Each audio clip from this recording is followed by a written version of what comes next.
Hey guys, it's me, Jem, and welcome to episode 4 of Jem at the Movies, where I take a look at some movies or TV series, either recent or old but gold.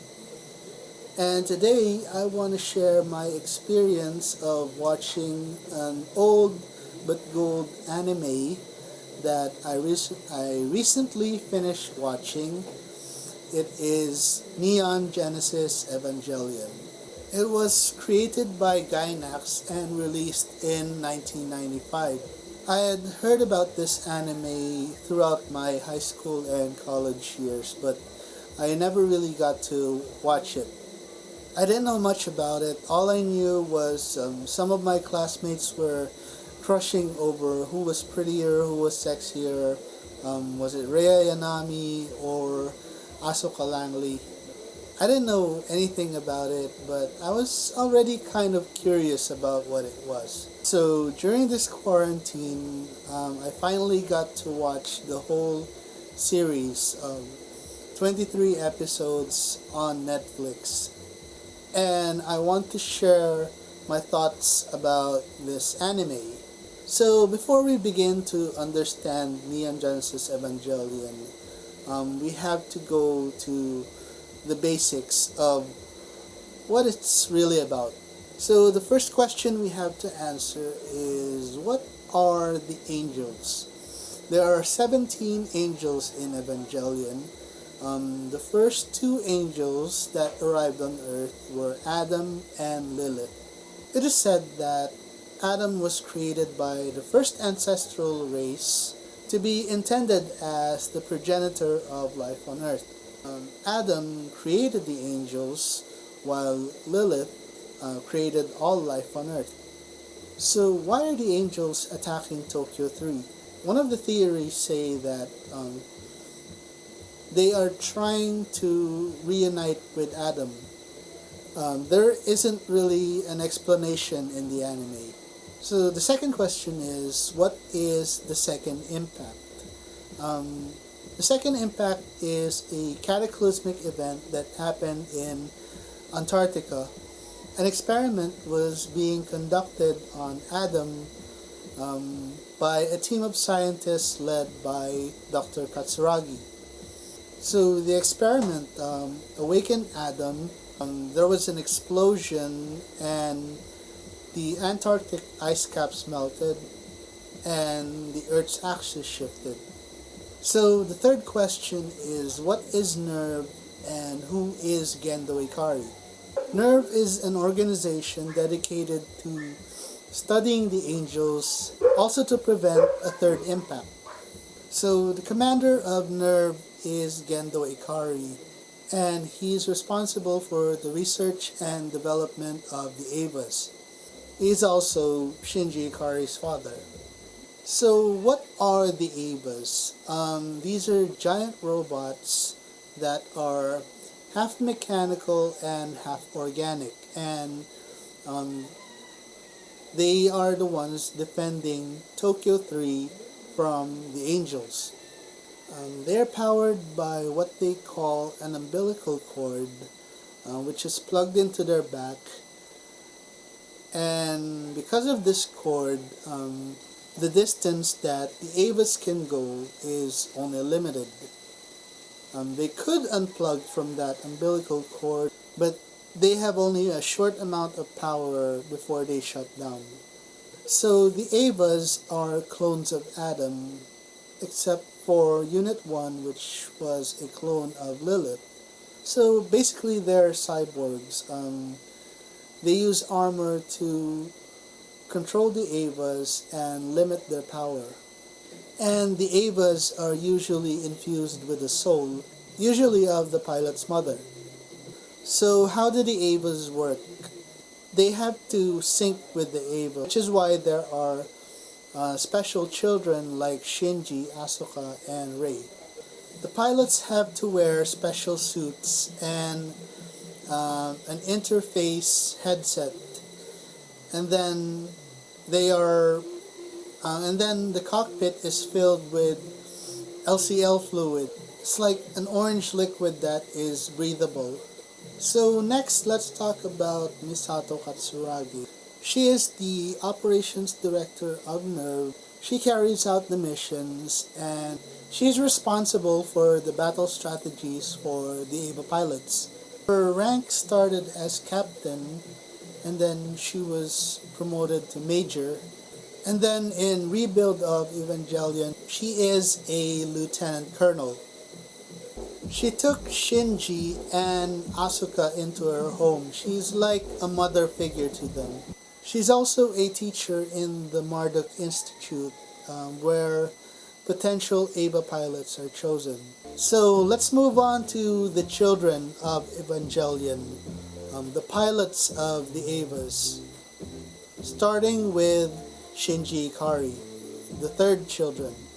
So I can describe Shinji as a very sad and emotional boy throughout the series.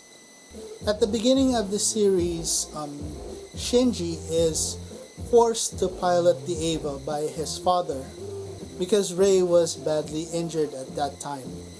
Imagine a young boy with no knowledge of what an EVA is and how to pilot it is suddenly asked to climb into the cockpit. In his first battle, Shinji passes out and Gendo rejects his own son and Misato is asked to take care of him.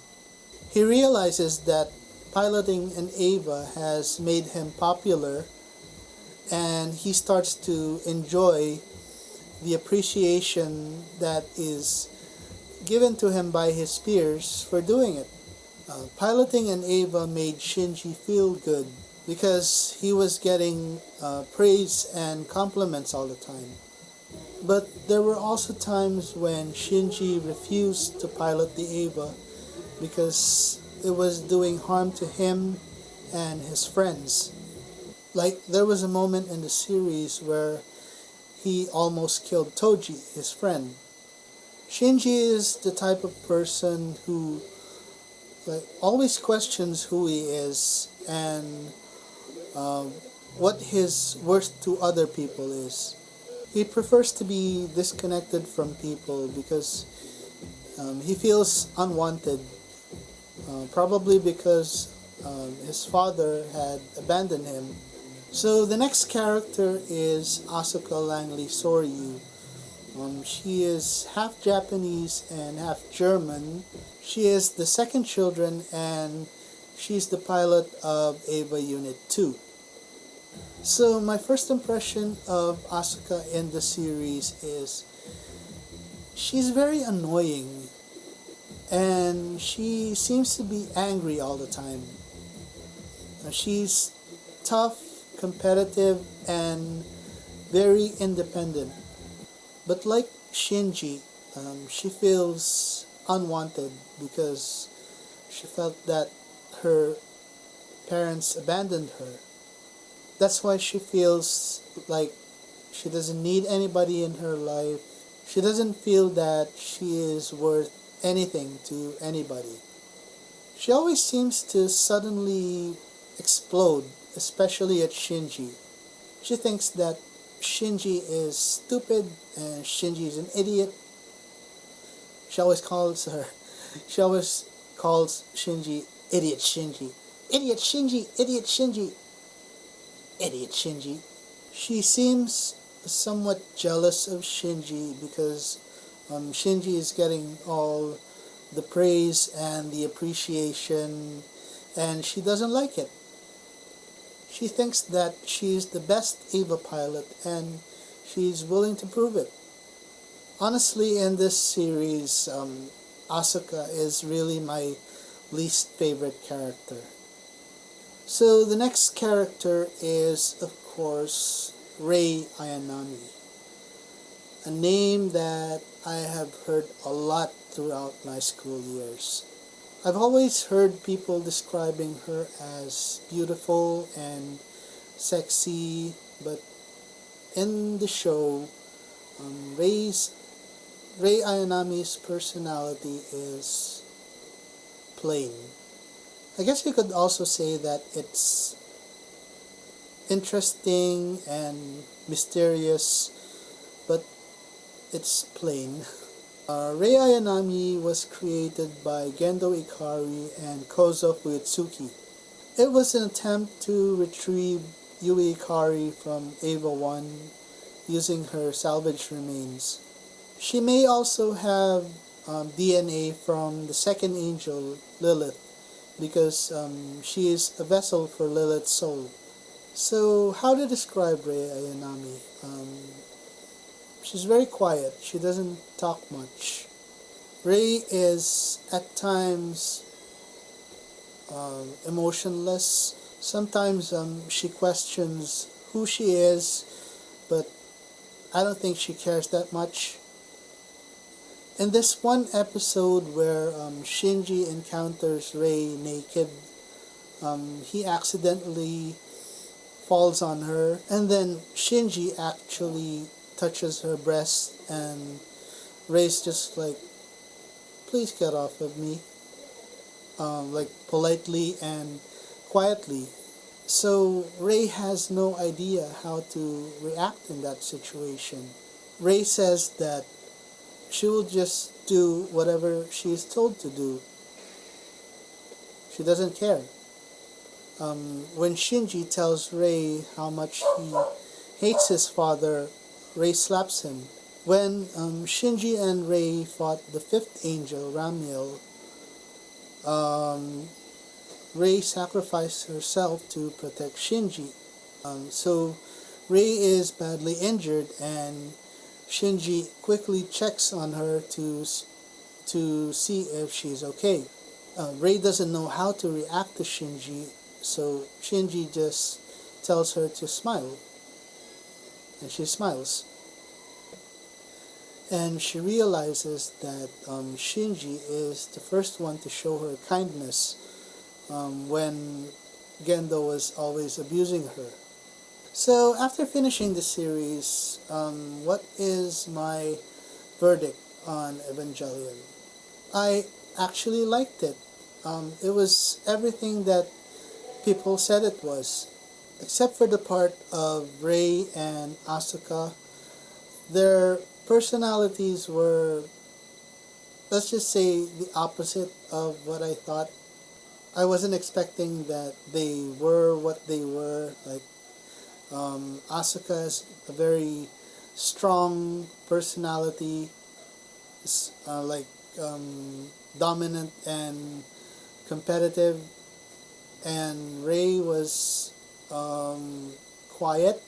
Rei is the type that says few words, and she just does what she's told.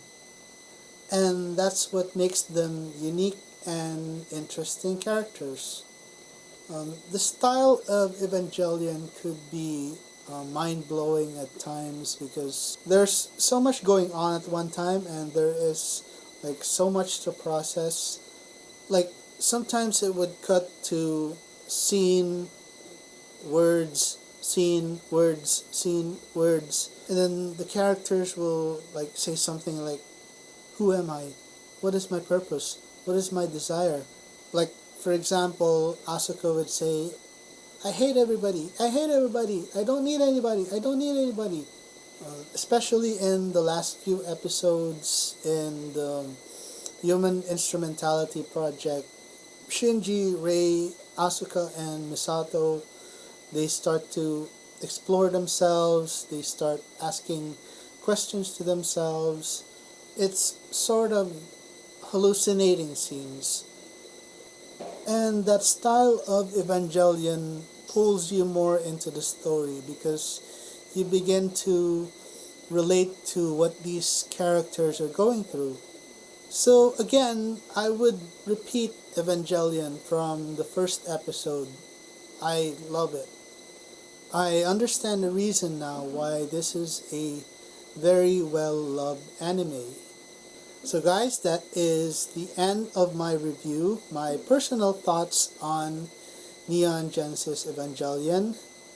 And if you found this video interesting, please consider subscribing and hit that notification bell, and I'll see you on the next episode.